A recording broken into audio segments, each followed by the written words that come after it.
Hello everyone and welcome to this video. In this video we are going to be taking a look at Panzer Knights for the PC. The game was developed by... There's no way I can even begin to pronounce this, so I will just show it. The game was also published by Joybrick and released on PC in 2021. So you are probably looking at this game and are thinking, is it like Girls Under Panzer? Is it like Valkyria Chronicles? And is it something like World of Tanks, but without the gotcha rubbish? Here's the details in the review. The game story is very basic at best. Don't go in here expecting something on the scale of Valkyria Chronicles with its plot.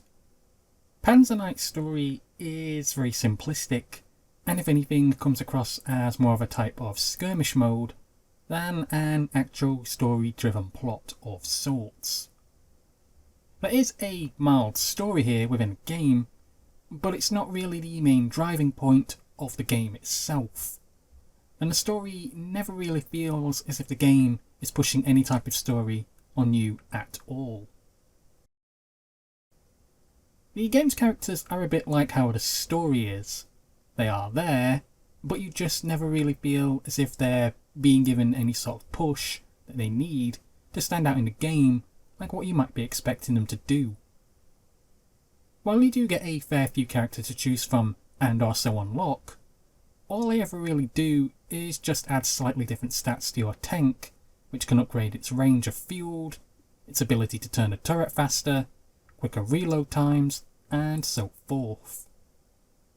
The characters themselves don't seem to interact with each other like what you might be expecting them to do, and as a result, it just kind of feels like a bit of a missed opportunity.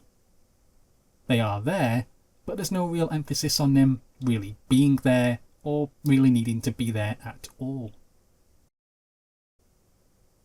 Gameplay is a bit of a mixed bag, so I will start off with the good points first. The combat within the game is really good, and you do get a genuine feel for the tanks, and how they are all different, and how they all differently interact, depending on which vehicle you use for certain missions. The gameplay is hard, and at times very frantic, meaning that you have to work with your squad properly in order to survive. You have their backs, and they have yours.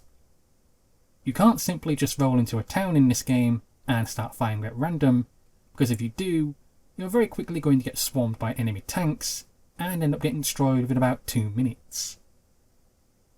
The game does force you to think out strategies and what method would be best to work with your squad in order to complete the mission that you're on. Now the bad points. It's 2021, and at present the developers have put in zero controller support into this game. This might change later on, but at present there is no controller support at all. And because of this, as a result, after about 20 minutes, my fingers hurt like hell from trying to control the tank, which is much better handled by a thumbstick on a controller.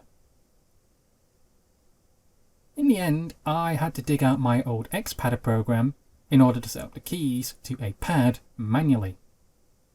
The tank handled 100 times better once I did this, and if I can do this within about 4 minutes, I really don't see why the devs themselves didn't implement this in the game to begin with.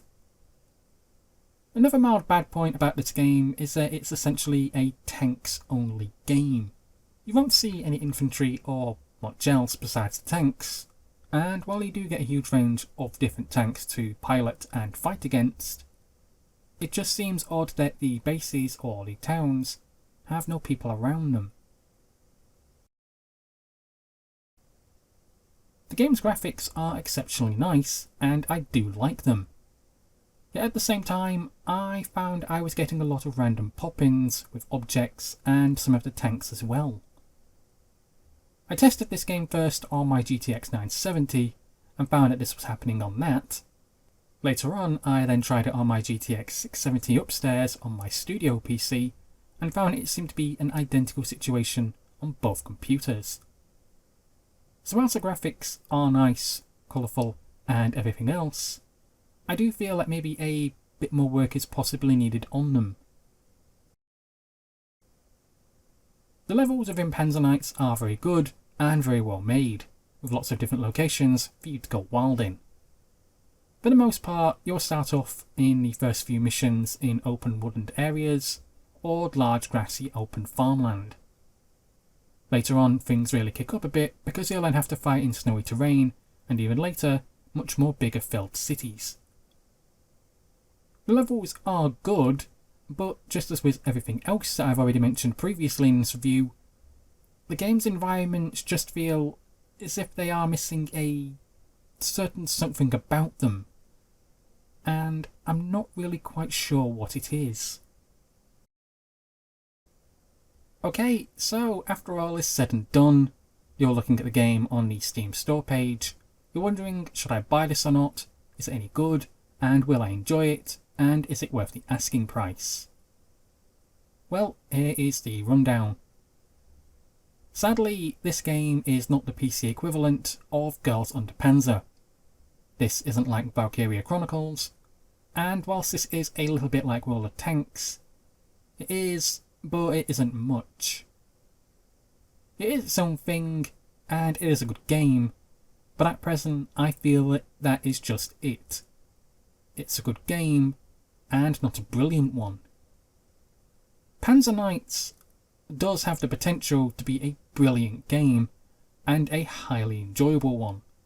But in order to do this, I feel that the team needs to go back and work on a few things within the game, such as, for one, adding controller support, building more of an emphasis on the story and the characters, and if it's at all possible, even adding a co-op mode where you could play with a friend or two, considering that for the most part in this game, you do work as a squad. This is a good game, but at present that's all I feel that Panzer Knights is.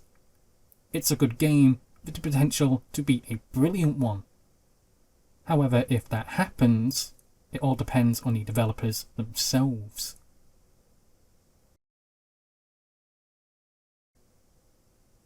Well, that's it for this review, guys. Thank you for listening, thank you for watching, and please subscribe.